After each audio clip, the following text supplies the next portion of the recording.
All right, welcome, everybody. We got a special episode of Almost in Agreement. I have Miss Lauren Ryder in from City Council, and we're going to talk about some City Council stuff. But we have an extra special edition of Cousin Mary and Husband Will. Will's husband, or Will is Mary's husband, not Lauren's husband. Anyway, details, people, details. It's all relationships. But they're from Fort Wayne, Indiana, and so all this baseball talk has always been Fort Wayne. You know, the Fort Wayne Stadium. We're copying the Fort Wayne model and all this different stuff. So I figure last time we had Lauren on, she mentioned it, that she had some family up there, and we could maybe use them as some research persons, and so we're doing it.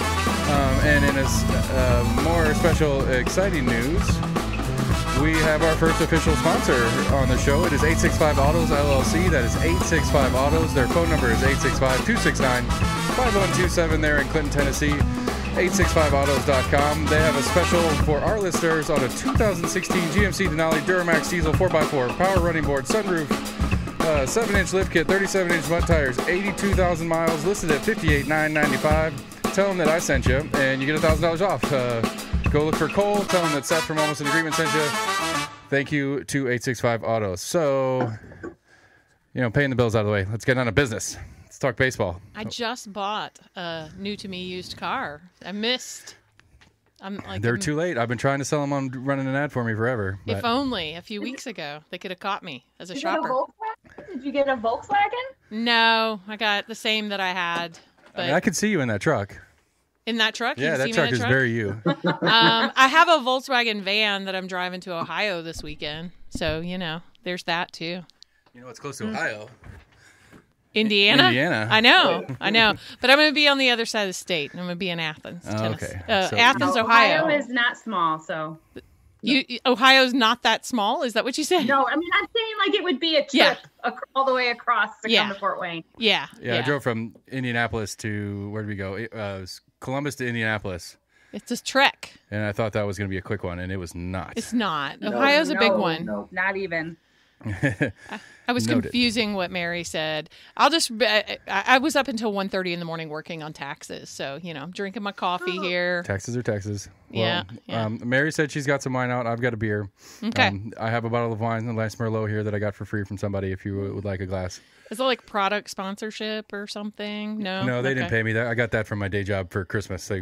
It's the job Mine perks. from Trader Joe's. Maybe you can get that sponsorship. All right, well, I'll take it. Well, I don't know. I'm trying to stay local. Most of our shows all local listeners, so national brands don't land as well. Yeah. They want more bang for their buck out of me. Anyway, my sales pitch is not what we're here to do. 865autos.com. Anyway, so we got you guys on because we want to talk about the baseball thing, because we every time it's brought up, every news article about it, it's the whatever the team you guys have. I'm sorry, I forgot the name of your team, but it's we're copying this model with the way it is community oriented versus other models that are out there. So I don't know where to start in the line of questioning. It's because we are becoming you if this goes the way it goes. And so you went through this whole process that we're going through a couple years ago. So what do you think about it as a citizen of Fort Wayne? Well, so the team is called the Tin Caps. Tin Caps, yeah. Parkview Field. Yeah, so Parkview Field. I very vividly recall in the beginning there being, they call them progress stoppers. People a lot who were of people opposed? having a hard time with it. I remember even hearing about, at one point somebody was saying they were going to put a huge highway straight through downtown and because of the stadium, and it was going to cause all this traffic, and there was going to be this huge slum. There was a lot of crazy rumors that went around, but ultimately it ended up being none of that. And it's been amazing. It has been. So Mary and Will, when did the stadium get built there? It was 2009, I think. I've got it up on my phone here. Yeah, 2009 is when it opened. Oh, so the year of your wedding. In 07. Wait, your wedding was 2008. Yeah, so it would have been in construction. Yeah, so it was in construction. Yeah, and we got married just a block away from it. Okay. Well, that was my last trip to Fort Wayne was for your wedding. So. Oh gosh. Oh yeah. So that would have been before everything. Yeah. Yeah. That area. Downtown in general. Growing up here, I'm 38. I've lived my entire life here. Up until the stadium was built, downtown was after 5 on the weekend, on the weeks, Nothing. maybe even earlier on the weekends, there was nothing happening whatsoever.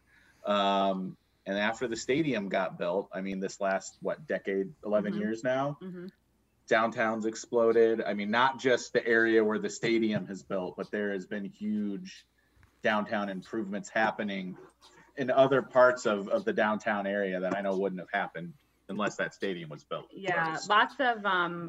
lots of renovations. This is kind of up your alley, Lauren. Like lots of renovations on the older homes that are along. There's like 2 main boulevards that go in and out of downtown.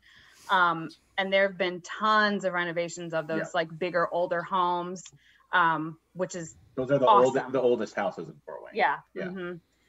So that's been, because it's like right next to the river. So that has been really nice to see. So a lot of the houses that were originally like duplexes or they had turned into apartments, people are buying and turning back into single family homes, which is awesome. I just love it when people do that. Now, I will say there are people who don't think that things like that are a good thing. Well, here, I mean, here's one of the issues that we're having the conversation about here is of these renovated single family homes, what was there before? Like, who was there? Anybody? Were they vacant, or was it a lower income bracket that was living in that neighborhood? It was a mix. I think there's a lot of vacancies, and I mean, a lot of those houses were run by slumlords. They were falling apart. People were living in them, but they were probably not safe to live in. They were in bad shape. Yeah. I mean, we've known people in our younger days that were living in some of those houses, and they were just they were bad. Well, I mean, because that's how our Fort Sanders is. That's the same kind of thing around campus. Is they are very cool, great old, beautiful houses that are just beat to death by the college students, obviously because they're college students. But there's no market to do anything better with it from the people that own it. Because why would you? Because all you're going to get is student lessees that are going to destroy it every year.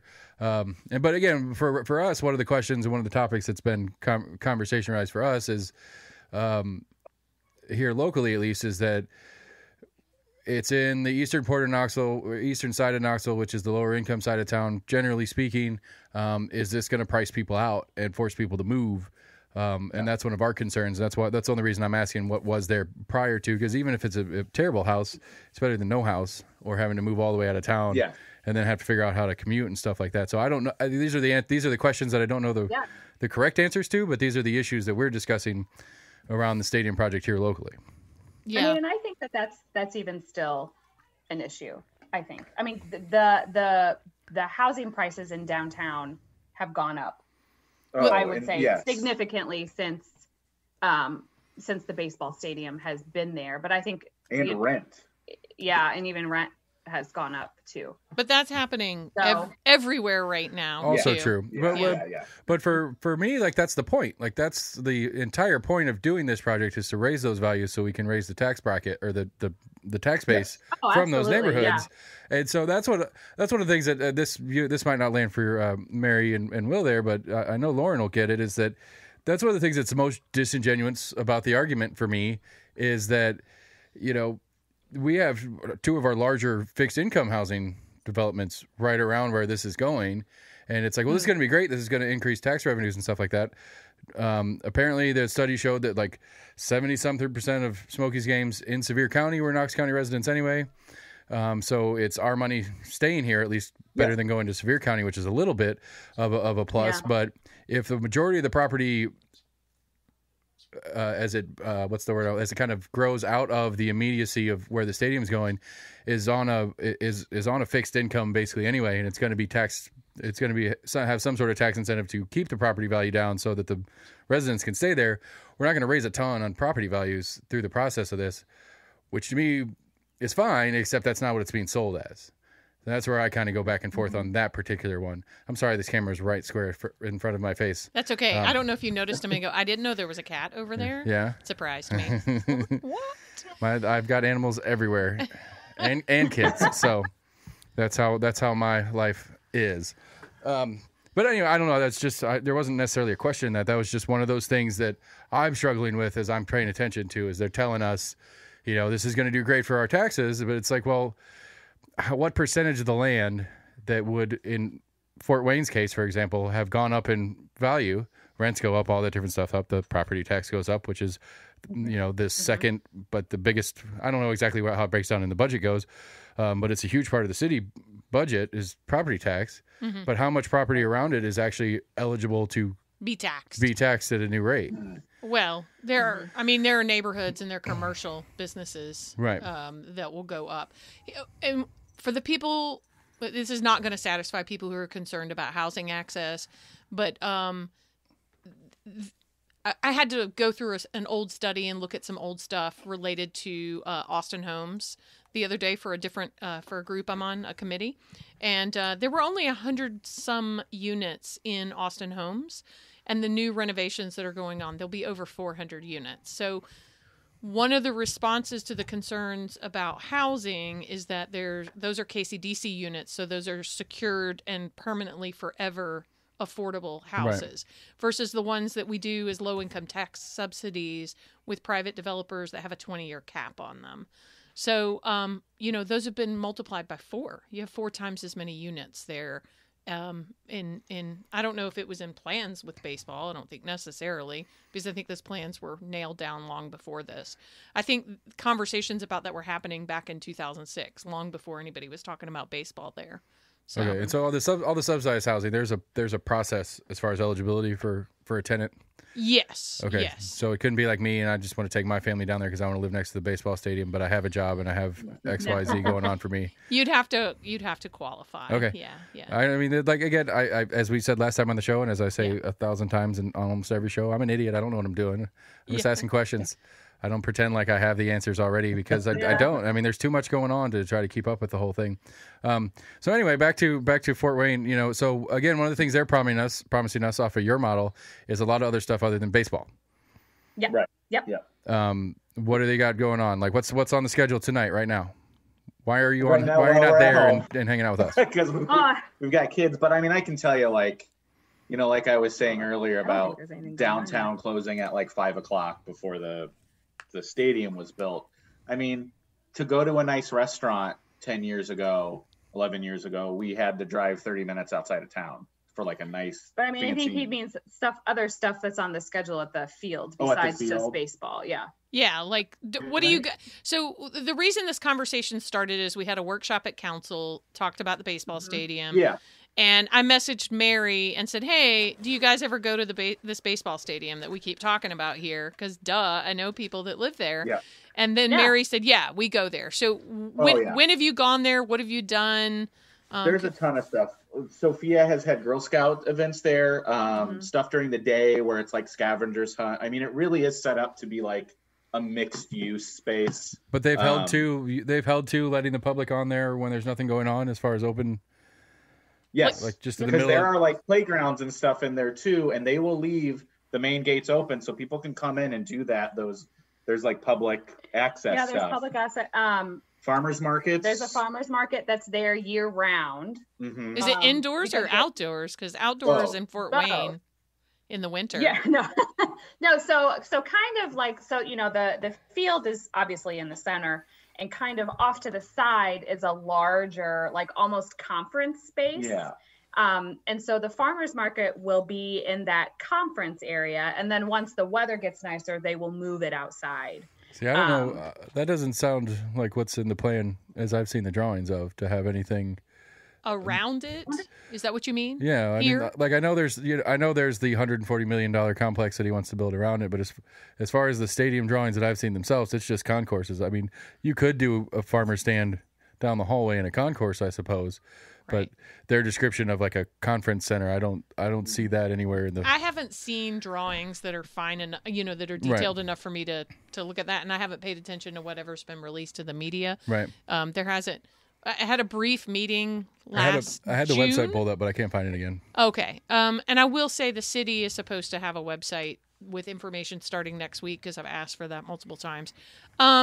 Yeah, I think it would be interesting to see, maybe look at pictures of how the Fort Wayne one is laid out. But I do know that in conversations with the team ownership and representatives of the team, they've talked about things like putt-putt and stuff. So apparently the way baseball stadiums are, I don't want to say putt-putt's the right answer, but the way baseball stadiums and activities in baseballs now is it's like a multi entertainment type center. Yeah. So like even like the UT baseball team, we went there for Hagen's classmate had a birthday party there. So there was like this area for kids to play and people to do other things during the baseball game. Because apparently people like the baseball games are like a side gig to all the other activities. Yeah, no, it really is. I mean, but it truly is. I mean, like you kind of watch the baseball game, but there's like a climbing wall off to the side. Oh, okay. There's like, I think they have a bouncy house there sometimes. There's a But the climbing wall, is the climbing wall permanent? Yeah. Yeah. Okay. So like when the stadium's open all the time, can you just go climb on the climbing wall? That I don't know. not sure I if don't you can think get to so. I think they might. They have people working the climbing wall. Oh, because so. it's I like a would real imagine- climbing wall with like people rappelling. Yeah, then you get strapped in and you're going all the way. I mean, yeah. and there's, and there's there's obviously a staff member who has to man it, supervise. So I would imagine there isn't any public access to that outside of games. Okay. But I'm trying to think what else. I mean, obviously there's always concerts. They do concerts there. So have you guys been to a concert there? I don't think we've been. I think we've just been to ball games and fireworks. Well, after ball games. We've talked about that here, like 4th of July fireworks. And I will say, I mean, they do them after like every single game. They do fireworks after every game. Yeah. That might be pretty unappealing. Yeah, Smokies. I mean, Smokies at their current stadium, they do Friday nights. Every Friday night home game, they do a fireworks show. Okay, I'm not sure that people that live near that are going to like that. I mean, well, and like on the one end of the baseball stadium, they built condos. And so they have the balconies for the condos that face in toward the baseball stadium. And they're expensive. Yeah. They're not cheap. I mean, we're going to have, that's in our plan. Yeah. That's the $140 million development. But there are conversations talking about some of them potentially being like workforce or low income. I'm not part of that conversation or haven't heard details on that yet, but I know that that's. So some of the housing that's going to be in the. I just know that that's been an ask and that that's a possible conversation. I can't imagine that one's going to be answered with a yes, but. I understand. I mean, of course, I 100% believe that it's been asked. Sure, 100% sure it's been asked. And then whenever I get Boyd in that seat, I'm going to ask him for just $500,000. No big deal. It's not anything to you, sir. Just throw me a bone here. It's going to be an ask. Not that it's going to get answered the way I want it to, but we can all ask questions regardless of what the answer is. But I'm going to employ you on my campaign if you like asking for money. No, I hate asking for money. That's the one thing that's probably holding this show back more than anything is I hate shopping sponsors. I hate it. Me too. Don't like doing it. Me too. But apparently Matt Shears says I'm good at it, but I'm just Okay, well, but, I mean, you just said how you're going to do it, so. I mean, and apparently, in the political context, apparently that works. It's just, hey, you've got money, give me some. But somehow I don't. There's a personal. It just doesn't work the same, like in personal, professional conversations. Yeah. Well, anyway, as soon as I start selling the chair for people to use in their own political ends, then it might be a little easier for me. But I'm trying to avoid that one. I actually have some sense of personal responsibility in what I do here. I don't try to be good at what I do, but I at least try to be consistent. I mean, that's what I'm after. Nice. Yeah. But okay, so there's stuff. There's lots of stuff going on. So you guys are happy with it, is what I'm getting There's from. always stuff, like especially in the warmer months. I mean, you drive downtown, there's something going on at the stadium, even if there's not a game. They do host high school games too. Right. So what? Okay, so again, you said downtown had nothing going on. And here's one of the twists to me is like, what's the total population of Fort Wayne, Indiana? Let's see. I got it here. I think it's like the same. I looked it up one night. I think it's probably close. We're really similar. To Knoxville? Yeah, I think we're pretty similar. Did you host the World Fair? No. Stop it. I didn't say we're the same in that No one's close. sense. We don't get lake effect snow either. Thank heavens. Yeah, I was when I grew up on the other side of the lake where we got the inverse. Where'd you live? I lived We have about 300,000 people. Okay. That seems Okay. low. Our county area is a half that's mil. about right. Or a little more now, I think. Knox County is right at 500,000. The city of Knoxville is just under 200. Yeah. Which I argue Metro all the time, so it should all be one government. But that's a separate thing. I grew up in Racine, Wisconsin, so just south of Milwaukee. And so it's stupid cold all the time, and then 3 miles inland it's dumping snow, but as soon as it gets close enough to the lake air warms up the clouds, pushes them up, and we get no snow. It's still cold. It's still colder than damn it. Just no snow. But no snow. Or not much snow. And then they're good at it, so we don't get out of school or anything when we do get it. Like, they know what they're doing. The same with you guys for that part, not much of it. I grew up in Georgia, so we got out of school if a flake fell. Right. Like we do here. Flake alert, time to send them home. And so... Flake alert. I mean, so the reason I asked the population question is the image that you were drawing of Fort Wayne prior to the baseball stadium was 1995, 2000 Knoxville? Like after 5 o'clock, there was nothing going on downtown, all that kind of stuff. And it's been a solid 10 years now that it's been bars, restaurants. The Tennessee Theater's got that beautiful renovation. It's been like 5 years ago, but it's still gorgeous. We got the Bijou. We got all the different other stuff going on. Market Square's always got action happening. And so I guess to try to keep pushing the comparisons to before, after, during the baseball project, was there a nightlife spot at all? Or is it just something that... I mean, there were a handful of places. But you would never go downtown Fort Wayne, any night of the week, including a Friday, Saturday, and see people out. But don't you have doesn't Alona play in like the symphony or something? You have like symphony orchestra theaters. So we have the Embassy that is downtown where the Philharmonic plays, and there were, there's shows and all kinds of things there. But like that would, at the time, was the only draw. Yeah, well, and the vibe is like you go see the symphony, and you're probably going home after that. Yeah, there's not a lot else to do. There's before the baseball stadium. I mean, there were like a handful of bars that everybody kind of went to. There was the Embassy. But was it like a college scene? No, because the college, it's now Purdue Fort Wayne. It was IPFW, Indiana, Purdue Fort Wayne.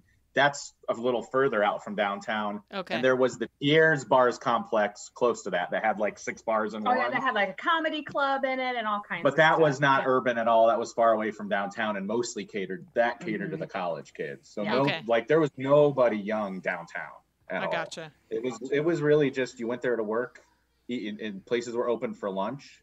And maybe dinner, and that was it. Yeah, I mean, that's very much Knoxville of the late 90s, early 2000s. Yeah. I mean, we had the old city was a little more active then, but downtown didn't do anything back in those days. Yeah. Okay, I'm just trying again because it feels a little different to me for what we're doing is because we already have it. Like we already have a very vibrant downtown. Yeah. We got a lot of stuff going on. Stadium to get that. Yeah. Right, and so it's what it brings to mind. The question is, what growth are we going to get out of it? Because can we handle more of a nightlife zone in the downtown region where we already have a very vibrant... The old city's not as good as it used to be, or not as active as it used to be. Maybe that's a better word. But we have all that growth up central in the whole whatever the Ale Trail, as they like to call it, by Schultzbrow and Fanatic, who is an upcoming sponsor. So check out fanaticbrewing.com while I'm whoring myself out tonight, apparently. Delicious beers. They are good. And I had Marty from Fanatic on Monday. We had a good show together. We had a good time. But, and then we have downtown proper, and then we have our campus life, that's where it's really falling apart. But my opinion of that's always been that's been the intent of the university anyway. They don't like the Strip. They never liked the Strip. Any excuse they could do to slow down what the Strip was, because it's the front door. It's the front door to campus, and you don't want mom and dad driving down there on the first day. Even like during the pandemic, because people were making a point of taking pictures, to see like these college kids like spilling out into the street at like 2+ a.m. I didn't go to a college in that sense. I went to Georgia State, and I was I didn't live on a campus, so that's like, whoa, look at that. People like hang out all night and drink at bars. It's a little different than what I grew up with. So. Well, I thought it was interesting. My wife actually works down on campus, and so I found it really interesting watching the news articles and stuff in the early pandemic portion of it, and the most cited, the most action, all the different stuff. Every time WBIR or Knox News ran a story on it, they had pictures of campus bars, but it was always West Knox bars that were ones getting cited. As far as I know, not a single bar on campus got cited for curfew violations or capacity violations. I'm not 100% on that, but I think there were a lot of bars that got cited. In the first couple of weeks, there I know there was the police came in and they instructed on the updates and stuff. But as far as I know, and I could be wrong, as far as I know, nobody got fully cited. Nobody had to come. None of the campus bars had to. I mean, you're on the beer board for city, right? I am, but so a lot of that. Oh yeah, that went to the thing. Yeah, it went to the legal. Government's complicated. It's too complicated. It didn't come to council. It went to the law department. Right, but so, yeah. But I mean, we had was it Paul's Oasis and Billiards and Brews or whatever that's way out here on the west side of town. That each one of them had more citations than the combined rest of the city, as far as I heard. Yeah, and I will say what was happening is that, so we're digressing here, Mary and Will. Yeah, deal with it. That's fine. I would have people reach out to me. So you had business owners who were complying with the orders, and then they would drive around and be like, why are these guys open and making money and running business? And they're not contributing and they're not, being a team player and doing what the rest of us are. And just for the fairness sake, to level the playing field, they would call and complain. And I don't even know what businesses they are. Sometimes it would filter through somebody. Right. Be like, my friend that owns a bar who is complying wants to know why this one keeps getting away with that. But anyway, I won't comment on any of that. I'm not involved in it, but there's litigation going on, so I probably shouldn't talk about it. So, I could talk about it because I'm not part of it. The Billiards and Brew guy is suing the city because he thinks it's bullshit. Pardon my language. It's your podcast. He doesn't think, well, I mean, but you're a guest. I need to be polite to my guests. He doesn't feel like we can get into the philosophical arguments all day. We've done it for a year and a half now anyway, but he doesn't believe that it's the right or the authority of the city of Knoxville or the Board of Health to tell him how to run his business. And so he just did it the way he wanted to do it, and he's pushing back on it. And it'll be fun. It's on my agenda list of things to talk about and watch and keep going on. Yeah. Because I have issues with it, but I don't want to go down there. I've done it too many times. I have issues with it as a whole. It's been a crazy, crazy year. Can I say something on Sure. that topic? Go. So one night, fairly recently, I was with a friend, and we saw someone who owns an establishment that was not pleased about the orders during the pandemic. And there was conversation, and then I went home and I told my husband what they had to say, and he's a physician, and he had a lot to say. And I wasn't like, taking a position. I was just like, hey, I saw this person. This is what they said.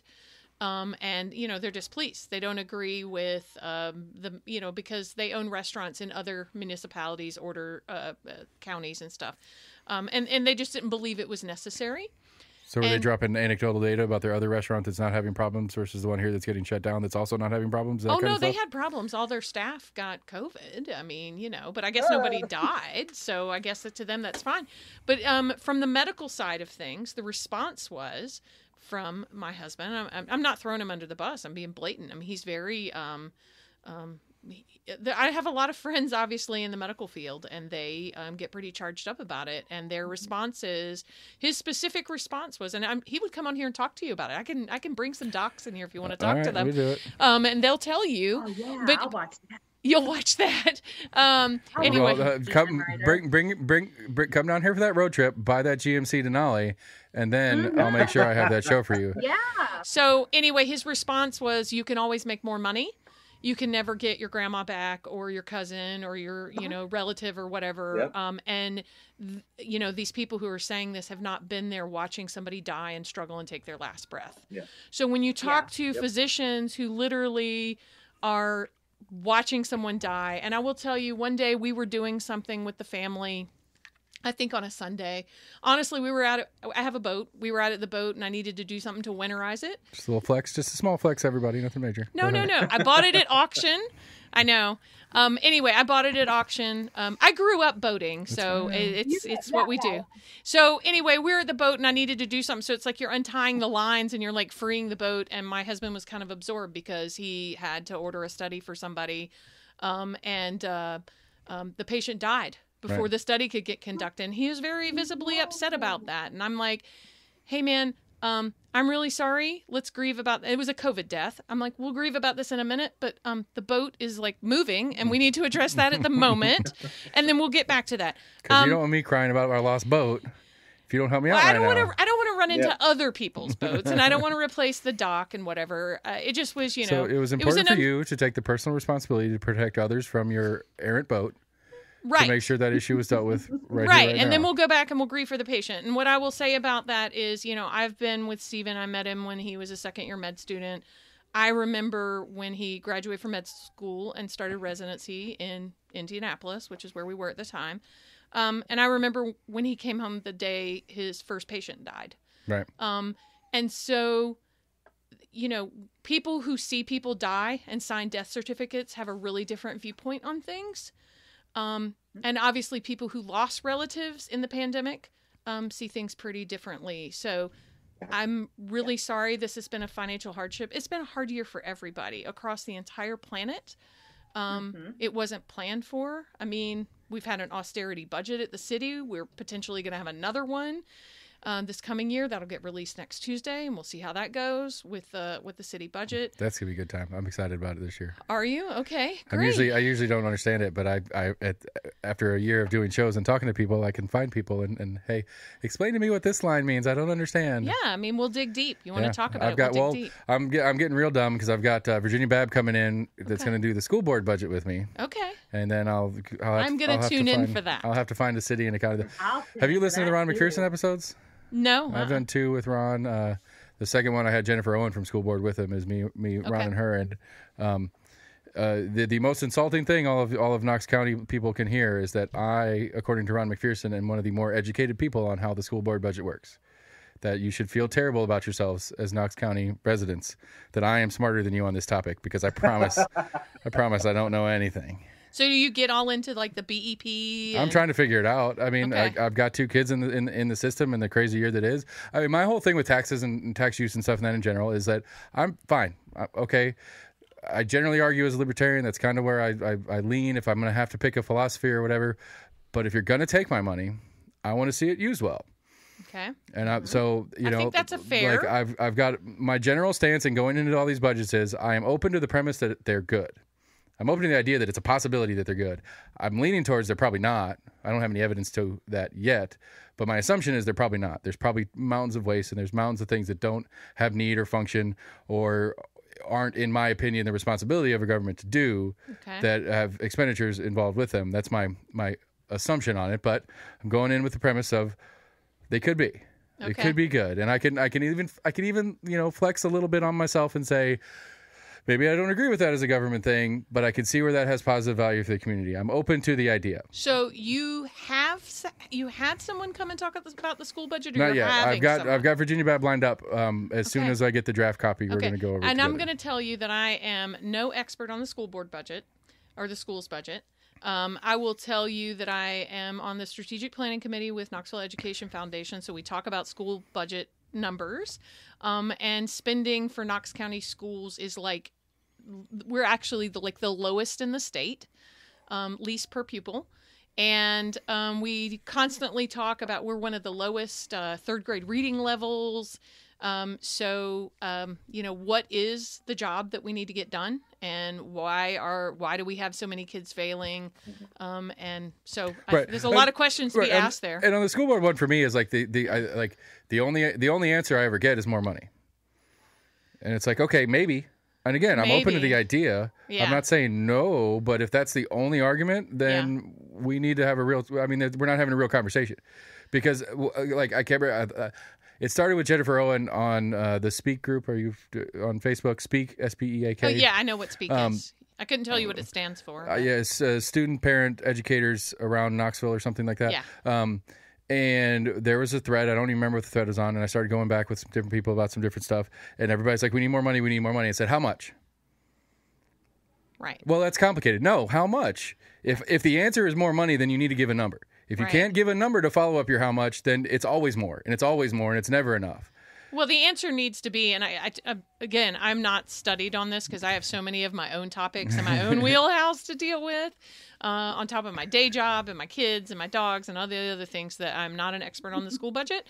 But I will say that the answer needs to be like, oh, well, we need, a reading specialist in each room, or we need a this, or we need a that. I mean, I agree with you. Right. There needs to be an ask behind it. And I will tell you, without being an expert on any of those things, one of the things that I think we don't do well in the state is we don't fund and we don't do enough pre-K education. Right. We have a lot of kids that show up to kindergarten not ready to read, right, and who haven't been read to for different reasons. You've got parents that work multitudes of jobs and aren't able to spend enough right. time reading their kids, and they didn't have this, plenty that, and the other. English is a second language, and so they There's they can read and been read to plenty in Spanish or French or something like that. Right.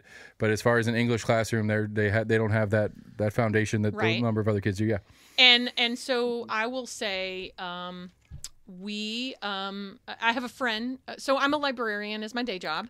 And one of my friends who's a school librarian, she said to me one time, if a kid comes to me and they're 2 or 3 years behind in reading, I can only catch them up so much in a year. Right. You can't make up 5 years in a year. You can, Right. I mean, they come in and there's so many years. Yeah. And I'm going to, as an aside note, say, Mary, don't you work in a hospital now, but you're a speech language pathologist, and didn't you work in schools for a while? No, I am currently in a school. Okay. Now. See, I you talk about other expertise topics. There. Bringing it back around. Yeah. Apparently, We've I got just- these Fort Wayne people I here. just gave it over to. I I just gave the know, whole show no, away to Lauren. It's all I've good. been in this school for what, 10 years or something now? Okay. Yeah, I mean, I've Has it been been there. that long? Yeah. I've been there for a while, so. Yeah. And your mom, isn't that what your mom did? And yeah, Aunt Mom was Sue. here It's a too, family yeah. thing. So, what does a teacher in yeah, Fort Wayne make? Huh? What is a base pay for a teacher in Indiana? Well, so they actually just, our teachers association just did a bunch of negotiating for us. And so right now they're looking at 40,000 as base starting. I believe prior to that, or kind of, this isn't in place yet, but prior to that, I mean, you were probably looking at 32 or 35 for a first year teacher. With a bachelor's. Well, let me correct that. Okay. So Lauren asked under her breath while you were doing that, how much did you hear? The state allocates 48, but that is not necessarily what we pay teachers. And I don't know how that exactly formula works Right. out. The state says for every teacher we require you to have, we give you $48,000. Okay. And then like grade level, like first grade, it's like every 20 kids gets a teacher. Okay. But I don't know that I don't know if the intent behind this, and I'm the one that understands this, people. Just remember that as I'm saying what I'm about to say. I'm not sure if that 48 is to include the other stuff, or if it's just for the teacher for said 20 students, or if it's 30, if the state says like 32 of that's for the teacher, and then the other 16, 18 or whatever is to cover supplies, expenses, that portion of rent for the building, utilities, and all that other stuff. I don't know exactly how that breaks down because even Ron McPherson can't really explain BP and how it actually works and what the state does by any level and how all the different funding things go. But yes, to clarify the answer, I don't know how much teachers get paid here. I am excited to listen to your episode where you talk to another expert and dig into this stuff. So I would certainly, as a Knox County Schools parent, like to understand it better. Yeah, and it's one of those to me, and it all started with me of talking to candidates last year for the county election and the state elections and stuff like that we had, because everybody talks about the schools, and I, like many of my fellow constituents, don't understand who's doing what and what the actual job is. And for a city council person, for example, to run on any aspect of schooling is zero to do with the job. So that's a flat lie on a campaign. And I've already told everybody, if you come on my show and tell me what you're going to do for the schools as a city county race, because we're going into city county races, I'm going to call you a liar because it's a lie. Now, I will say... Preface. Okay, I will say the city does give a chunk of money to Knox Education Foundation, formerly known as Great Schools Partnership. And 202 funds, we give money to projects at schools. For example, Chilhowie Intermediate in my district needs, I believe, 30-something thousand for a new playground. Right. So I've given them, and different council members, we've given them a chunk of money. I gave them a few thousand. So in that way, Right. it's like, how can I support the schools in my district? Right. I do volunteer things with, but not in the sense of you can't do policy changes. You can't mess with you can't mess with their actual budget. Like county commission can at least tweak budget items to some degree. Can they? I was don't. go. Do you guys have that there? How does it work? Is that what you were trying to say something, Mary? From my understanding, I don't think our city council had, I don't think that they have their fingers at all in. Do you have city government, county government, and school board also? Yes. You elect your school board? Yes. Okay. Huh. Okay. Who'd you vote for? Couldn't tell you. I don't know. So you're fine. I don't know who I voted for last time the school board was on the ballot. So. No, I don't even remember. I couldn't tell you. And you work with the schools. Huh? And you work with the schools. Like, that's one of my. Well, I don't work for the Fort Wayne community schools though. Oh. So it's a little bit different. So I work for a school corporation that's outside of Fort Wayne. So it's okay. A little. I mean, it operates essentially the same. The school board is elected, but it's to a smaller degree. It's a rural school corporation. So, there's a little less bureaucracy, I think, probably, that you might get at Fort Wayne Community. Well, one of the things we have here that's weird in the school board budget thing is the way the state does it is we have this BEP formula, which is just fancy math that says we have X number of kids, we have this much money to spend on them, divide by however many kids, done. Mm-hmm. Except if you're a big county that has a large enough base to raise more taxes, we don't give you as much, and we take that extra and send it to rural counties that don't make as much, which I get on some levels, but then I don't at the same time. It's like if the BEP number says, I think it's $7,500 a kid.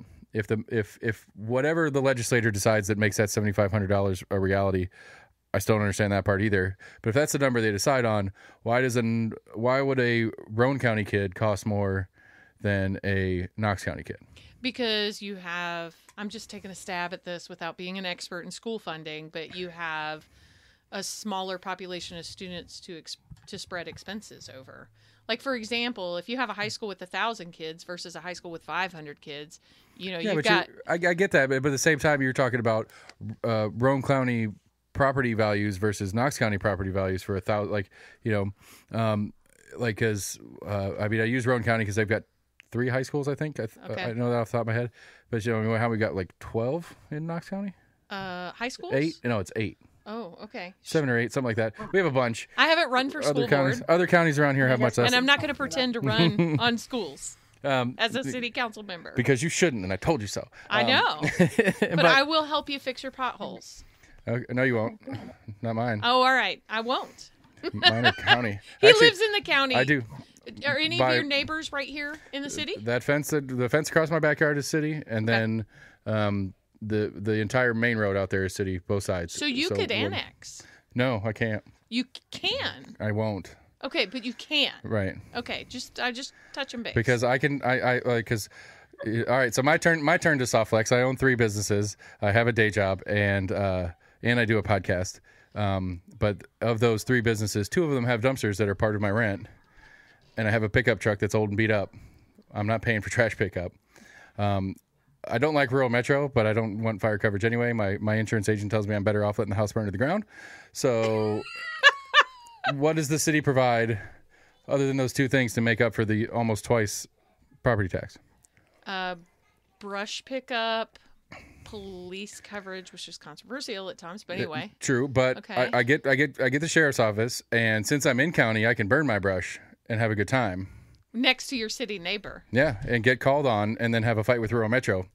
You want me to tell that story? No. I mean, if you want to. I've told this story many a time, but I'll leave that one alone. But I like to burn my brush. It's fun. But, I had septic, and then it failed, and then state laws required me to hook up to sewage, which I'm not happy about. But, I'm just a guy who has 10 grand sitting around, so I guess I have to do it.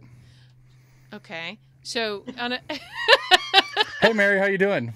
How's the weather up there in Fort Wayne?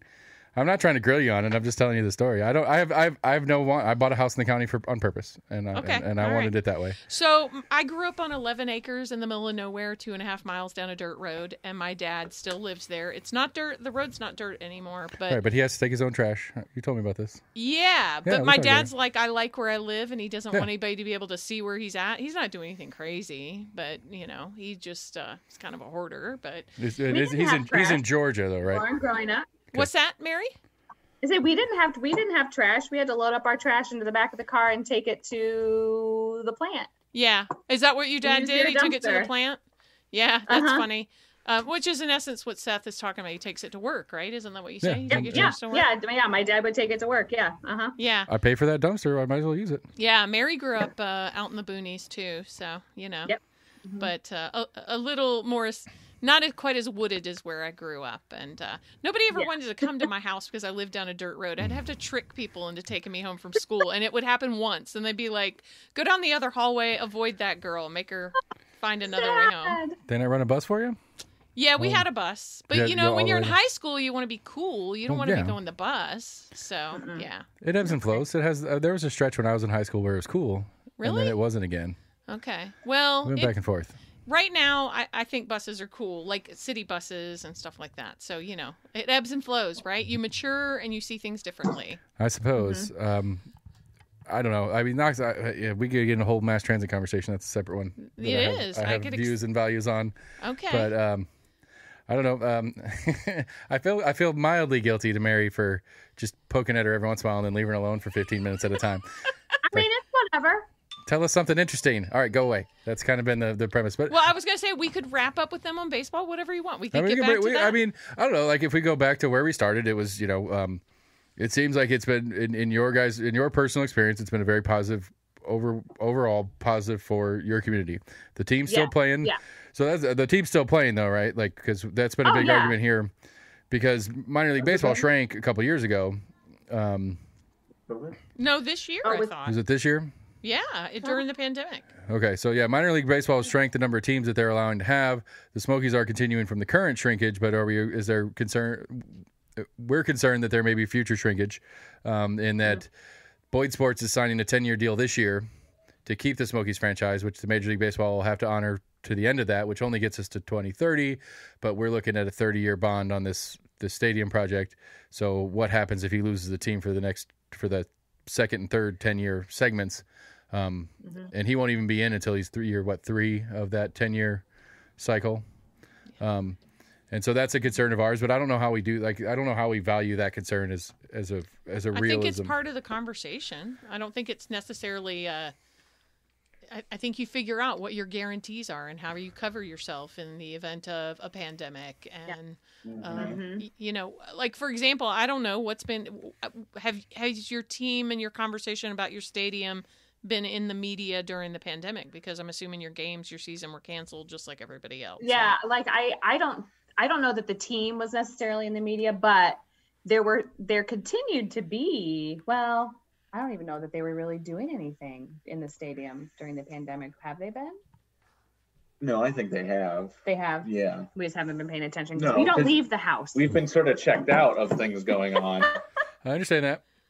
Yeah. But I mean, I think that's, I mean, obviously I'm sure that's why they built in all of these extra things. But I know that the farmers market has continued through the pandemic. Which we've had a farmers market. We have here, I don't think a farmers market is a draw for our stadium because the Market Square one. Well, Market Square, that's actually like a requirement. Right. For their, yeah. So. Well, and we have multiple. I mean, so there's one at Parkview Stadium. There's one that's just a few blocks in another location downtown. They're kind of peppered all around the city. Yeah, we've got one that shows up in a church parking lot out here once a week. Yeah, like there's one that shows up over here by our house, like in the Kroger parking lot. Hey, Kroger didn't pay me. Stop it. Don't talk about. Actually, don't. Well, I'll probably on air. I actually have a beef with Kroger. I don't. Bring it on. Let's do. We'll do it on air. I don't care. That grocery store that starts with a K. Yeah. I stopped shopping there February a year ago. Up in their parking lot. That's interesting on their part to let a farmer's market in their own parking lot. It is. It's an interesting Well, and move it might not be Kroger's. I mean, because like the complex is huge, and so it's just it's kind of like off to it's kind of off to the side, but it's all like in the same. It's all in the same area. Okay, so do you guys know? Because one of the big conversations on the project we're having here is management and income from other events. The way the way it's proposed, and I agree with it in the principle of it, is that Boyd Sports just pays rent, and they make their money off their baseball games. But if they rent the facility out for a wedding, or if they rent the facility out for a concert, or if they put on a farmer's market that they sell booze for the farmers or whatever, that's their money, not city county money. Do you guys know if that's how your project is? I have no idea. Okay. Yeah. I have no idea. Those are really informed voters up there. Yes. I could tell. Who'd you vote for in the last election locally? Just making fun of you. School board votes and because I don't know, for me too, I agree with the premise of it needs to be. It's not something the Sports Authority should try to manage. It's not something that the Sports Authority, unless we're going to turn the Sports Authority into a paid position, that's a lot of work to try to keep up with an entertainment center putting on multiple events, getting all the security, all the parts and pieces. That's not a volunteer gig. Right. Let Boyd Sports do that as part of their thing. My issue personally is I don't think $1 million is reasonable rent. I think that's way short. So the initial offer they made on the table, the package deal they came with was $750.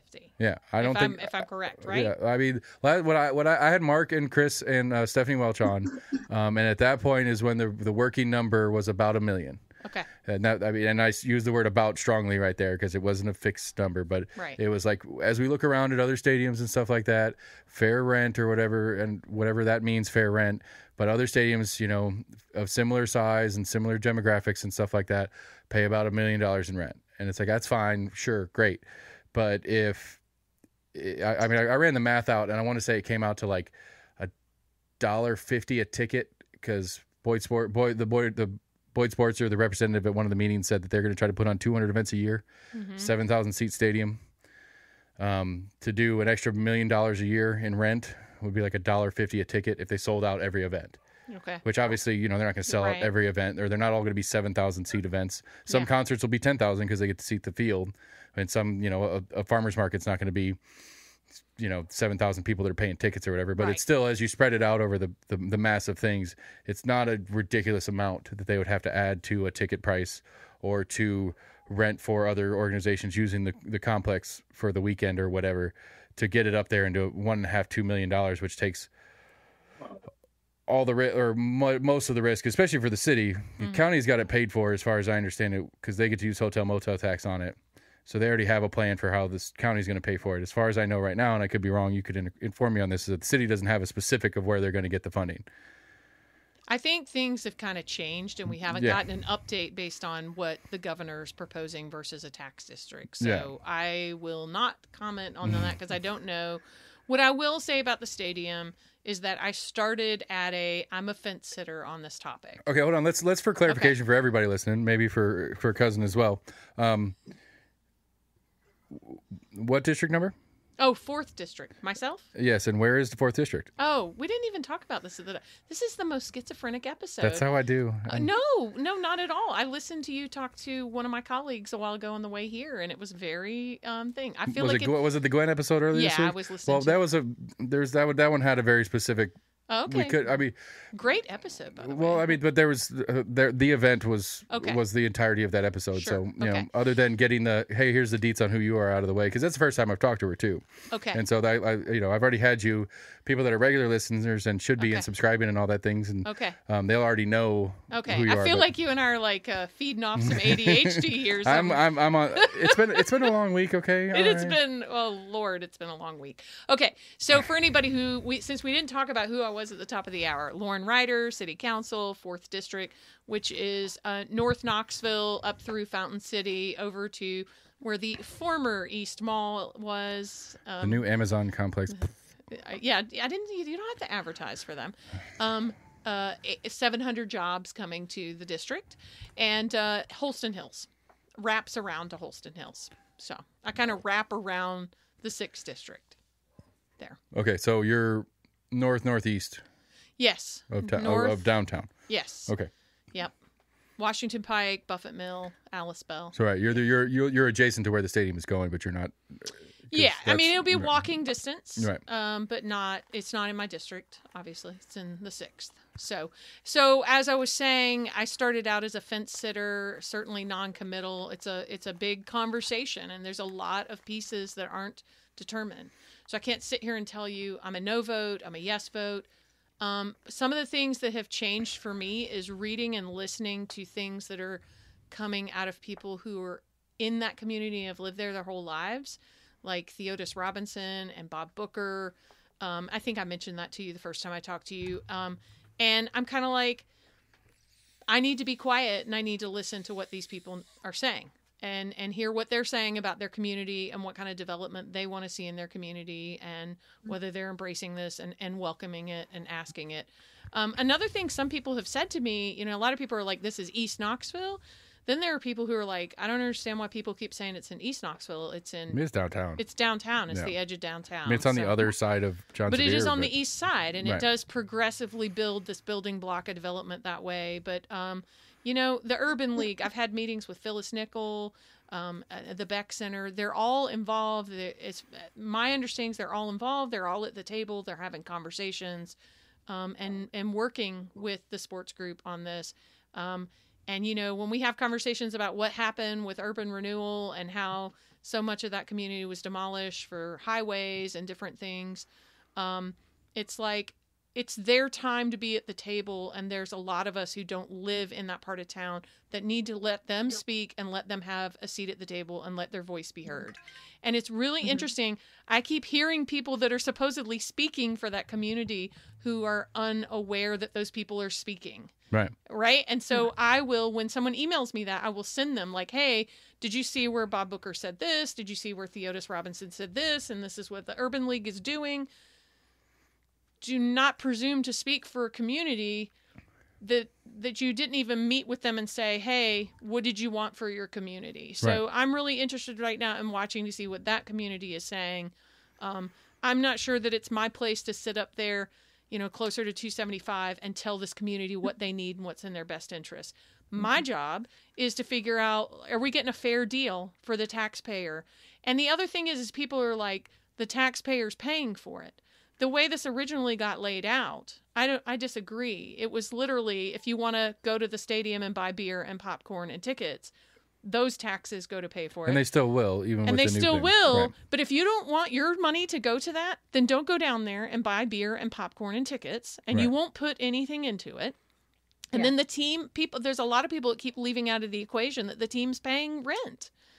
And when I explained that to somebody who was really opposed to it, they go, well, why does everybody keep saying that everybody's getting taxed on it? And I said, I have no idea, because the team is paying rent.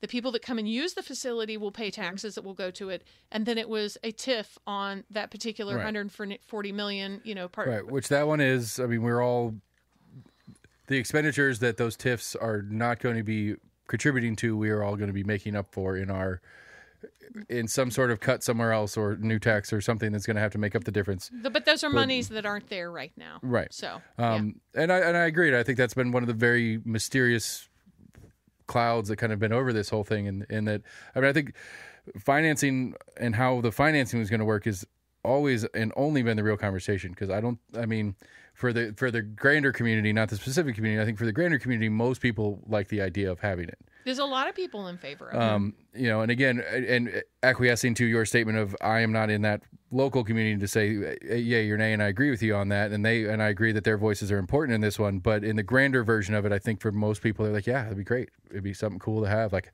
I'm not a big baseball person, but I'll go to concerts and stuff for sure. I'm not a big baseball person, but when it's there. Well, I mean, we aren't either. Yeah. Mm-hmm. And so, like, I'm down with the idea of it, and I've always been down with the idea of it, but it's always been the financing thing. Yeah. And it's been so...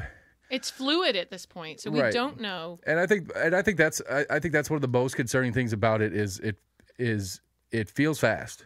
And I don't know how these things normally pace, but it feels quick that it went like, and again, I've been told a number of times, like Scott from the Compass, he kind of landed me like, this has been in the works for like 5 years. It's true. And it's like, okay, it's been in the works with those people. For us out here that don't know any better, because to me, it was just, here we go, the baseball stadiums, it's happening. And and that's on me for not being as involved then as I am now and following and trying to pay attention to stuff. But that's like my stance for the show is that I'm average. Right. I'm an average Knoxvillian. I don't pay that much attention to these things. Do you remember who you voted for in the last election? Sorry, that was my dig at Mary again.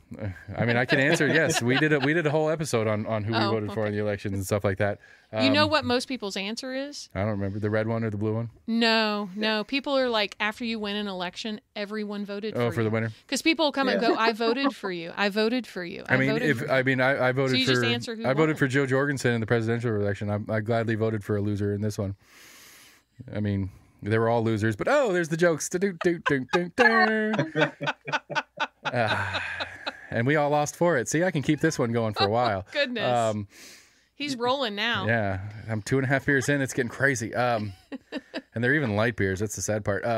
But I don't know. Like again, like I think that's the one thing. I think the financing is the one thing and for a populace of people that aren't very good at money anyway, to all of a sudden throw a very complicated financing thing on their plate and be like, "How do you feel about this?" What? Because like, what was it?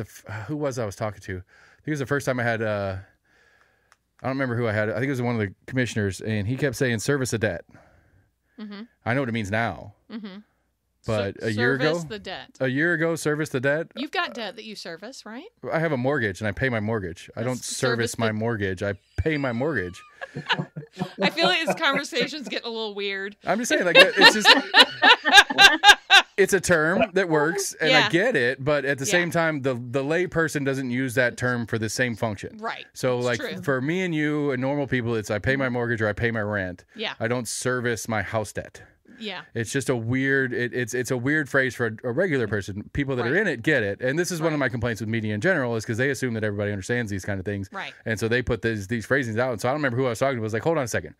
Explain to me what service of debt means. And I felt like an idiot because he was like, oh, you just pay the bill. I was like, well, then why don't you just pay the bill? Why do you call it service the debt? Why do we have to use new phrases and stuff? This is where I get lost and confused. And I feel like an idiot now. You guys are laughing at me. It's not cool. It's my show. We're not. You're laughing at me on my show. No, I get it.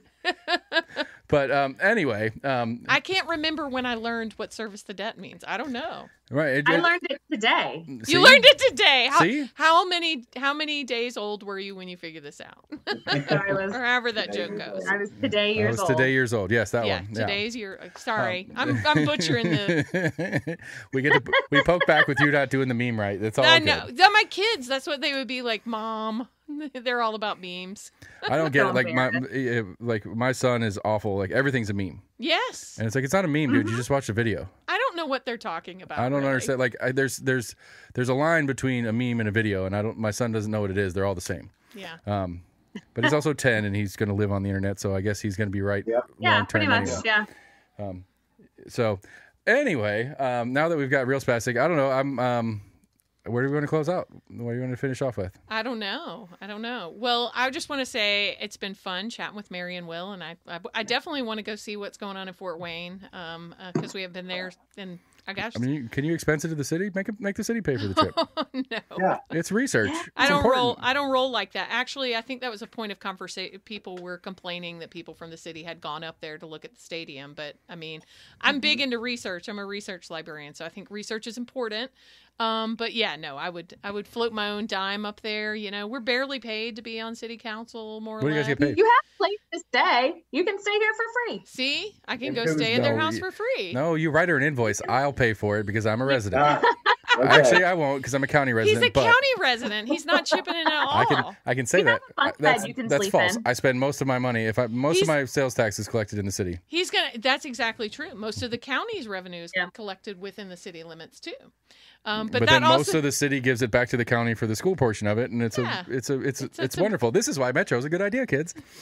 It's funny that you bring that up. I was at a meeting this morning where Haslam was speaking, and that was one of the questions he got asked was about Metro government. Who asked it? Golly gee. Because it was the retreat thing, right? Yeah. Who was it? I really can't remember, so I don't want to credit it to somebody. It was like one of the commissioners. That's me.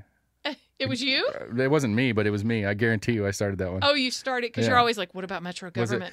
Was it Biggs or Ward? You know, I was not going to say. It might have been Ward. It might have been Schoonmaker. No, I haven't had Schoonmaker on, so it wasn't. So it was him. definitely somebody that met with you. It could have been. I mean, Biggs. I've had almost everybody. I've had everybody but Smith and Schoonmaker. Okay. And everybody I brought was it up Smith. to. So I'm trying to remember which part of the room it came out of, based on where we are at tables. Yeah, I've had Larson on. I've had Durrett and Lundy and Ward and Biggs and Bustler and Hill. So I like Schoonmaker and Smith and Daly are the only three I haven't had on the show. Okay, it was probably Biggs or Ward. It came from that direction. That direction. Of the one room. of those anti-board of health guys. You missed the part where I said I was up till 1:30 in the morning doing my taxes. Taxes. Yeah, So I'm like I a little recall. like fuzzy on some specific details. That's why with the soft flex again, 3 businesses, podcast, day job, and family, I pay somebody to do my taxes. Oh, I do pay somebody to do my taxes, but I have to fill in my spreadsheets of my stuff to get it ready to go to them. Yeah, I have a beautiful system where I just throw stuff all the time in a box. Yeah. And then it's like, here's my box of mess. Are you bragging about being organized throughout the year? I don't know if throwing stuff in his box counts as organized. Oh, sure. you're throwing it into a box. Yeah, I just throw it in a box and then I hand it to her. So my dad was a small business owner and usually had about 1 to 2 employees growing up. And my dad's not going to listen to your podcast, so I'm not going to hurt his feelings. He's really not very organized at all. And I remember when he went to go do taxes, it was like digging around the floor of the truck, the work truck. Sure. Because he's a plumber. I mean, so it was like trying to find. Anyway, we could talk about that some other time. It was a very sad. You can get my super libertarian hat on, and I'll go crazy on you on taxes. Yeah, well, so my uncle is a flat taxer. He thinks everybody should pay a flat tax. Isn't that what you call people who believe in that?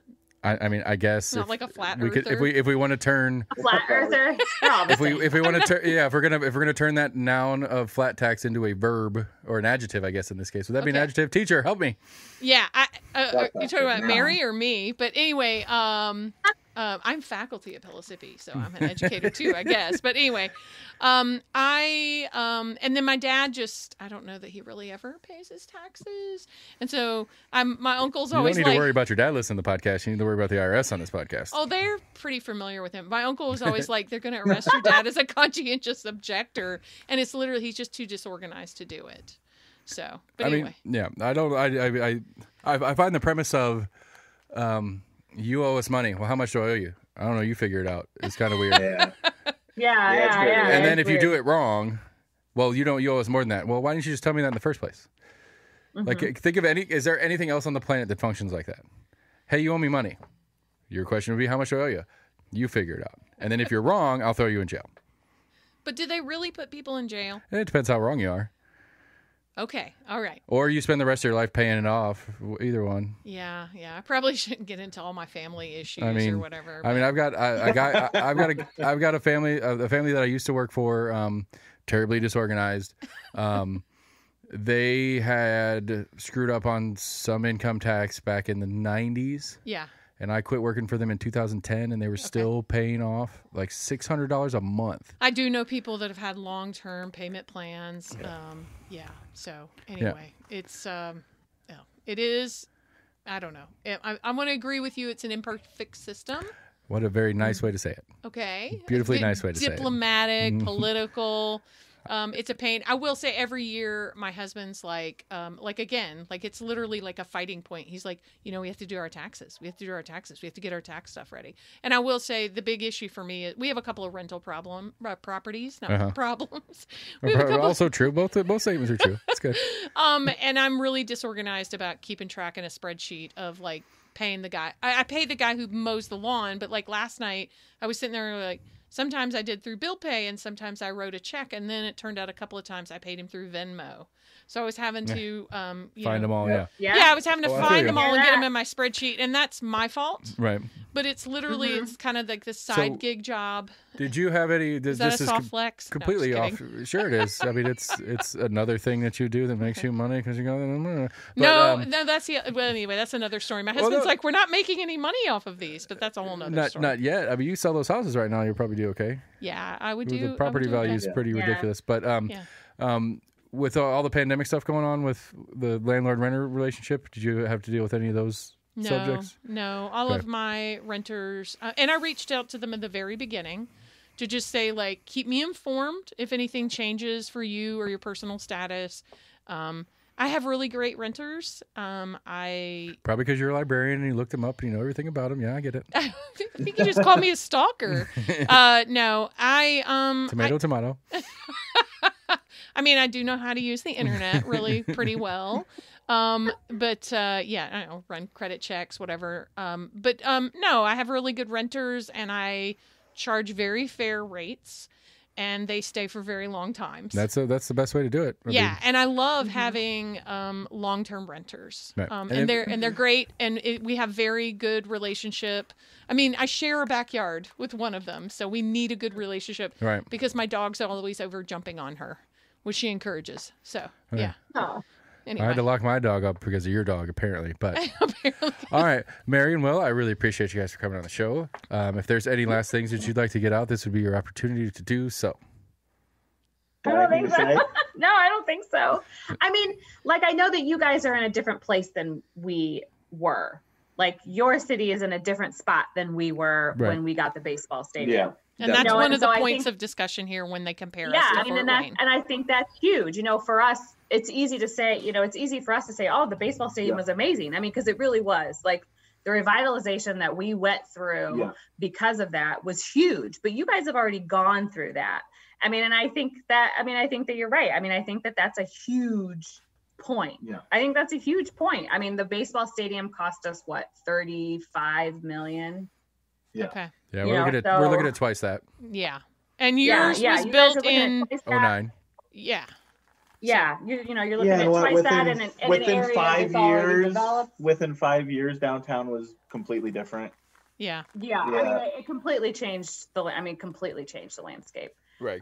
Because I think for us, that's just not going to be the case. It's not. No, and that won't be the case for you guys. And so, I think that's a really interesting point. I mean, absolutely. It's, it's different. One of the points that people make here, people in the East community, is that downtown has, or the Near East community, is, we have restaurants, we have places where people work, we have shopping, but we don't have like entertainment activity outside of like the theaters and stuff. And we do have a really great entertainment theater, string of venues downtown. So that brings people downtown. So. Yeah, and I mean, like, apparently when I was talking to Stephanie Welch about it on that show, one of my I pitched fix. There used to be a lot of concerts down in the World's Fair site. Apparently, there's some water issue, and so the only thing we've done down there, muddy. The only thing we've done down there was Brewers Jam for a little while, and then that got kicked out, and then the last thing that was still there was the 4th of July thing. But other than that, we've done about nothing on that lawn in a while. Well, and here's what I'll say about doing 4th of July on World's Fair is we bring in a stage, we bring in seating, we bring in fencing, we bring in all these things that require city staff and equipment and storage and all these things. Squatters like me who aren't city residents go and enjoy the show. But that's but you also come and spend money in restaurants or at parking garages, or actually nights and weekends are free, but I don't know. You spend money downtown, so it ends up being a boon to the economy, and then it comes back to the schools, right? But we still got a special tax district for the World's Fair side, don't we? For the convention center remodel? It's probably included. Yeah, but you're not going to a restaurant in the World's Fair area. You're going to downtown restaurants. Right, I don't know where they sit in I don't know exactly where the line is. Yeah, it's the CBID, so it's the Central Business Improvement District. Right. The line goes really close to Central, or abouts to Central in the Old City. That's how far east it goes. I don't have a map in front of me, so I can't tell you exactly where it is. So like all the Gay Street stuff would be on there? Oh yeah. Okay. But we're on schedule to pay the convention center off early, thank the heavens. I wasn't here in Knoxville when that was all negotiated and planned and whatever. It certainly hasn't been, it's not a money-making endeavor, but we're getting where we're paying it off early, like about by 5-ish years. But the schools also get a chunk of that. I mean, we don't get to take from the schools chunk. Right. And that's one of the things I think that's another one of those disingenuous parts of the financing conversation is that even with the original plan of the special tax district, the percentage local option was still going to hit the way it hits. And the percentage that the city pays into the county to pay for school stuff and then the county collects as well would still be there on the school district part of it too. And I Right. don't think anybody quite understood that conversation No, either. because I do remember in one of the workshops I asked a question about it, and it turned out I had it wrong in my understanding of Well, I it. wasn't pointing at you specifically, but No, yeah. but I did. And I Yeah. was like, oops, okay, I didn't understand that that's what people were getting at. But that's the whole point. The conversation has been fluid. We are still learning. We're still figuring it out. There's a change now with how the governor is approaching it and the conversations that Right. happen I like at the that part. I state think ledge. that's a good turn. And I think you can't say I'm for this or against this. If you're like, okay, I'm cool with the baseball stadium, but then how are we financing it and what's a fair deal for the taxpayer? That isn't all ironed out yet. So, I can't say like it's a Right. done deal. I don't know. Right, but I mean, as Yeah. far as I gather, it's got to be it's got to be done before the election, Well, I or think pretty that's, close to it. I don't think it has anything to do with the. I know. I'm just saying time wise. Yeah. Yeah, but the time frame that the sports group wants, I think they want a decision like September-ish, whatever. I don't think that has. I mean, my initial reaction is like, golly gee, guys, thanks for doing this in an election year. Right. But we have enough other problems that, it is what Right. it is. But I mean, it's but I'm just saying, I didn't mean that as part of the campaigning process, but just the Sure. timing of everything. It's going to be late summer, early Yeah. fall, because they want to start work in November, December. Right, because they want to And get if they're going gonna hit on that, it if it's going to happen. Right. If they're going to hit those their benchmarks to get it constructed and then open Sure. for the 23 season or whatever, they've got to get started. And so, that's, again, going back to what I was saying earlier, it's like it feels like, the financing, which is the only real conversation to have other than do the people that live in and immediately around there want to deal with this as a neighbor. So there's only two real conversations that are going on. And the finance part is fluid, and we have a loose structure that we're trying to figure out. And there's a finish line real close to get this thing ironed out. And that's what's concerning to me, is it feels like that, intentional or not, it just feels like there's a lot of moving pieces that are still moving around, and we have a short race left before we have to solidify these pieces into place. And how much public time and public input gets to happen in a tiny window. And that's the concern to me as I'm watching it going on. Because again, I started off as a complete no. It's like, no, this is stupid. There's no way the government should be doing stuff like this. I started out as like, And then I've come all the way to where you started as a fence sitter, Okay. as you said it. And I'm leaning towards, to me, it just, if the financing is the way it is and we get more rent than what they're currently saying, I'm on board. Like, to me, that's the deal breaker. Not that my vote matters. The deal breaker to me is that we need to at least be in the $1.5 million to $2 million range for rent. If they get all the income for all the things, and they were going to do 200 plus events a year in there, the rent needs to be more. And if it stays at $1 million, I'm going to have problems with it. I mean, if it's under $1 million, I'm going to be it upset. looks like it's making you twitchy. Yes. But anyway. I don't want to make the viewers think that you're twitchy. I didn't mean it like that. No, I am. No, that's what it gets to me. It's like I don't mind the premise of most of the parts and pieces of this, and especially with the way the state did what they're doing. I think that turns out better for a lot of different things in the long run. It keeps all the tax funding rolling for all the different stuff and all the different departments from the state side as well as the local side, except for the immediacy of the baseball stadium itself. I'm sorry, the multi-use stadium itself. Its income still goes to pay itself, but everything else around it, the $140 million complex, all that stuff doesn't have to get involved with the complicated tax thing that they were trying to do, and that can just flow into the system like normal. And I think that's a net positive locally, personally. I think one other super important thing that I want to point out that people bring up is that cost overruns. That's another thing people want to talk about. Yeah. We've said that would get capped. Like, we're not going to be like other cities. That's a lesson learned from other cities where I think it was one of the ones in like Alabama. I don't want to throw anybody under the bus, so I don't know. I feel like it was them. Sure, it's Alabama. We're in Knoxville. We can throw Alabama under the bus all we want. I'm from Georgia, so we throw all the surrounding states Right. under the bus. And specifically, right. Yeah. Yeah. So anyway, whatever state or whatever stadium it was, they didn't cap cost overruns, and that needs to be that to me that's a deal breaker. Right. We have to cap cost overruns, because if your initial estimates where you're going to put these tiny rose bushes in, and now you want to put between the hedges UGA. Oh, that's probably a bad reference in the UT land, but you know what I mean. You want to go with something different, or gold toilets. That's right. Or, You started off making fun of Alabama, so you can go. We'll give you a little bit of leeway on the Georgia. Okay, thanks. You've got a UGA colored thing behind you. I don't know what you got going on there, but anyway. Nice save. Yep.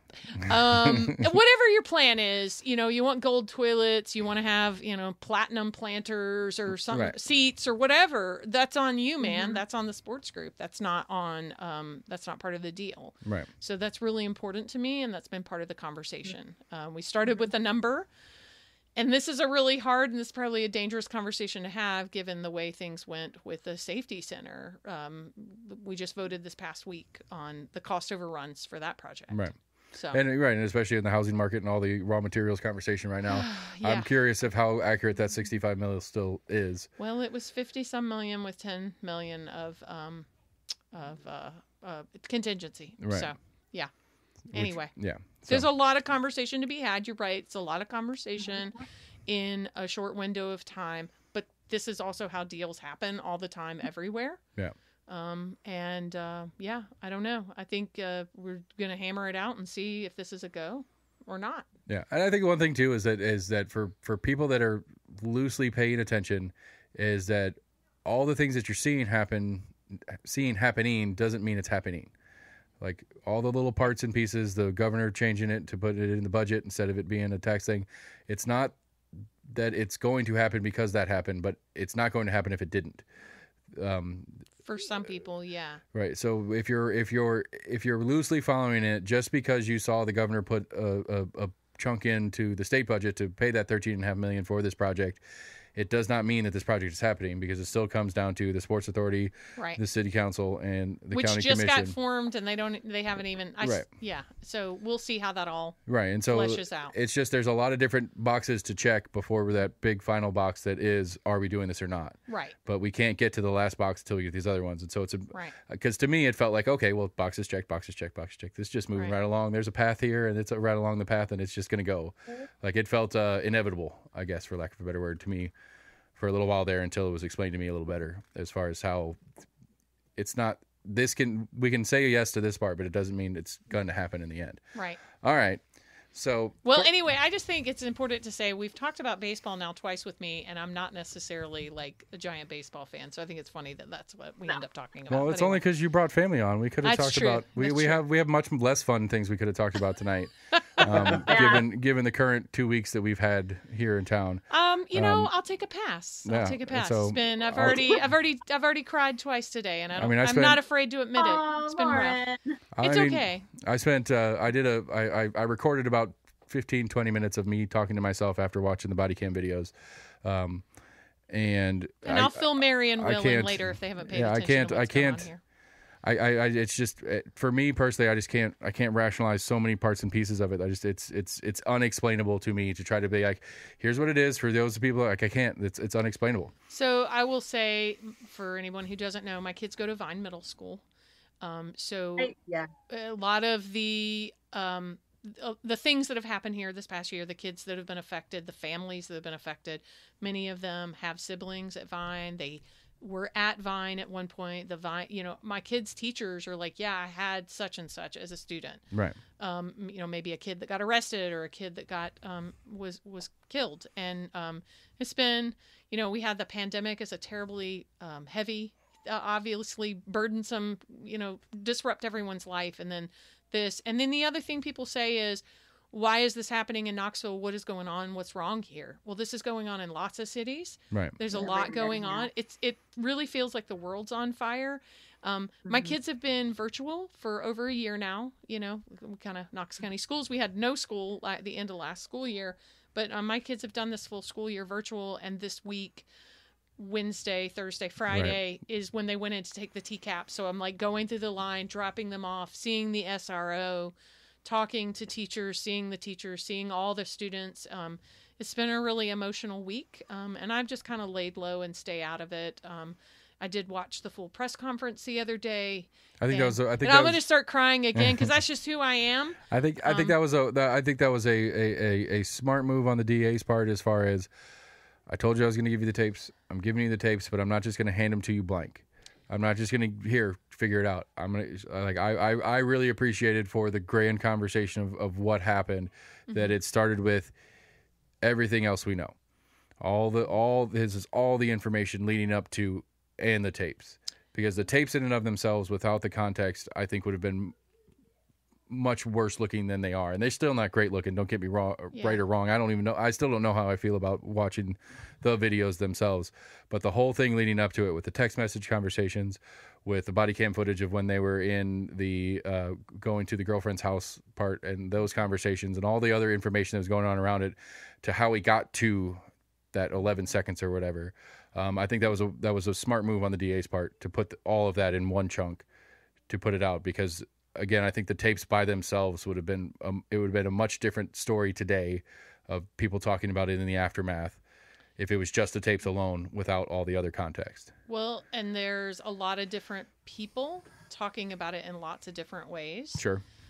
There are people that disagree about what they see when they see the videos. What I will say as a statement is, and I think a lot of people agree with this, and as to how you how you act upon that, or whatever, what actions come from that, is we failed as a society, as a community. We failed Anthony Thompson Jr. Many, many times along the way. I agree. Yeah. Again, I'm going to get upset, but people who know me. I've cried in council meetings, and it just, I show my emotions. It's hard for me as a mom, and my kids go to school over there. And, like a kid got arrested who was 14 for one of the other murders. And I asked my kids, I'm like, do you know this person? They didn't, because I think that kid was probably an 8th grader when my kids were in another wing. I'm making an assumption, but I think it was a pretty safe assumption. Anyway, and then one of the other things is the young lady that was killed in her front yard. I met her 3rd grade sister and had 2 conversations with her in one day, and it was really hard and really, really rough. And it's a bad year, and we are, as a society, as a community, we're failing in some areas. And I think what upsets me is so many people are looking for places to lay blame. We're angry, we're hurt, it's raw. But we have to figure out what to do right, where to fix things and make differences and make, meaningful change. But what's interesting is I think people want to blame like one entity, one thing. Like there are a bunch of people that's like, well, this is these city council people's fault. They're up for re-election. Get rid of them. This is their fault. No, we have so many layers of government here. We've got state and federal guns. We can sit here and talk about guns. We can talk about so many different things. I'm just going to go out and say it because I typically put things out as I think them. I can't understand for the life of me when you watch all that video. I don't understand why no adults interacted with him other than, the text messages he got. Why no adults were interacting with him for hours leading up to that 11 seconds. And I have, really... that makes me really angry. It makes me really upset. And I have another mom friend with kids in high school. One's graduated and one's still in high school. Not there, but a different school here in town. I have a 6th and an 8th grader, so I'm not quite there yet. But she's like, oh, yeah, he's out in the hallway all the time. They're all out in the hallways. They're all doing this. And I'm like, wait, what? Yeah, that was not how I went to high school. That's not how I went to high school. And so I don't understand. And I'm not trying to disparage the school or whatever. I'm just like, how many ways and places do we see that our systems are failing? This kid? On that specifically, there was no wandering. There was you had to ask to go to the bathroom and carry a piece of paper with you to go to the bathroom in the middle of a class. Well, and I will say I skipped school one day, and I had whomever I skipped school with and dropped me back at the school because my dad was going to pick me up, and I got busted by a student teacher. Right. So it was kind of like you just couldn't go anywhere without getting, busted. You had to be where you were supposed to be, or you got busted. Yeah. And that didn't go well. By the way, I had to tell on myself because she said, "Well, you better show up tomorrow with a note," and I had to tell on myself. And memorable. I wanted to die. It was not very good, and I won't get into that. But I just don't understand. It's hard for me to wrap my mind around. And it was a painful. Right. And that's the word. Like the hardest part about it is that for all the rumor and conjecture and all the different conversation before we had the information, I don't know that I have any less questions after. We have a lot of questions, Yeah. and it's like, where are we going from here? Right. It's not one entity's fault; it's lots, and Right. it's like, how do we all come to the table?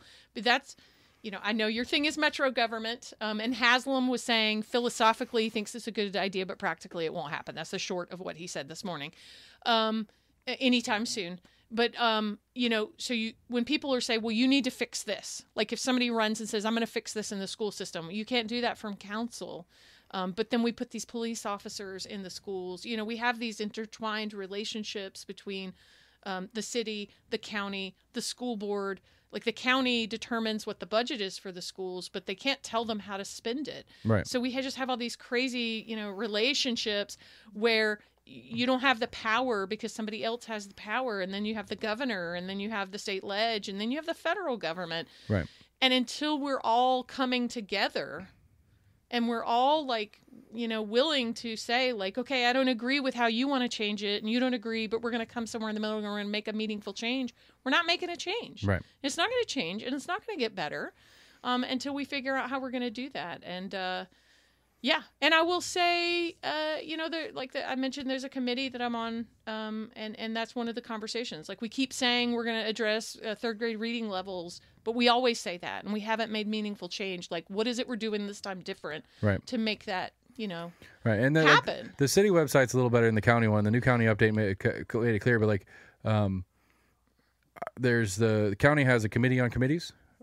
They have a committee that oversees all the committees that exist in the county. Okay. And I can't remember who I was talking to about that one specifically, but it was like, we went through, and the committee on a committee, our job is to make sure that they're functional and viable, and they have a need to exist. And of like the 7 that they wanted to get rid of, they were all either on charter or they were state mandate. So they didn't have the authority to get rid of them. Okay. All the ones that the county liked are the ones that the county created. Okay. But all the ones that they didn't like that makes and wanted to sense, get rid of. Right. Maybe, I don't know what the time frame is, though, because, it's not this commission that made most of these committees.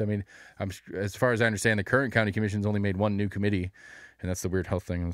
We won't go there. Yeah, we don't need to go back into that. We have enough topics we've repeated enough times. But that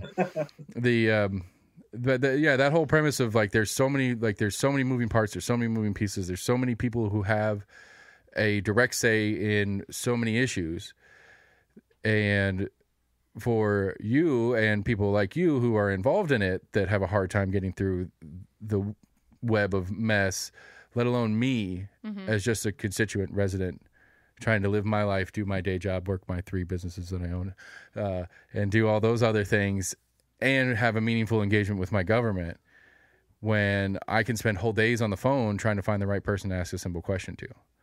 Because, it kind of falls under this office, but that particular one goes over here and stuff like that. Like we had a whole big tax thing. I had to spend hours on the phone with Nashville, calling around every office in Nashville trying to figure out a tax question.